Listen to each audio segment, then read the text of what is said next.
ফেসবুকে হুট করেই কারোর প্রোফাইল দেখা, ফ্রেন্ড রিকোয়েস্ট এবং তারপর মেসেজ আদান প্রদান শুরু। যত সময় যেতে থাকে মেসেজের পরিমাণও ক্রমশ বাড়তে থাকে। অপরিচিত, একেবারে অচেনা, তারপরেও দুজন দুজনের সাথে অনেক কথা শেয়ার করা। তুমুল স্পিডে টাইপিং, সাথে সাথে রিপ্লাই। কে বলবে 2 দিন আগে ওরা দুজন দুজনের অপরিচিত ছিল?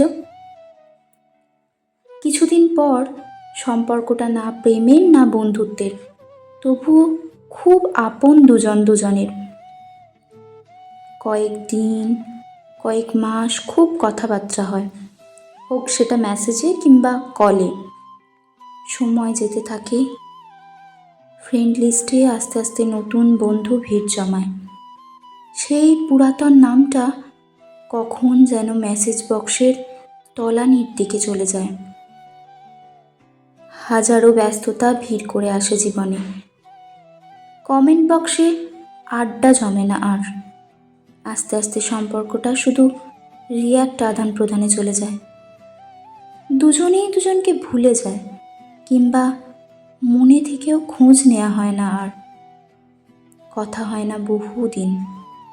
আজকাল তো আইডিটা চোখেই পড়ে না।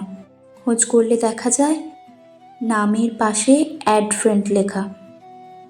ফেসবুকের কিছু আবর্জনা হয়তো সে পরিষ্কার করে দিয়েছে, কিংবা ফ্রেন্ড লিস্টে আইডিটা আছে, তবে সেই মানুষটা আর আগের মতো নেই। সত্যি, জীবন থেমে থাকে না, এগিয়ে যায় সময়ের সাথে সাথে।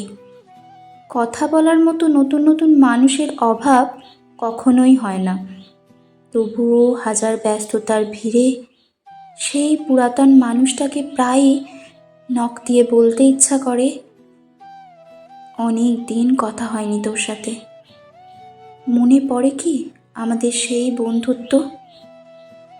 কেমন আছিস রে তুই?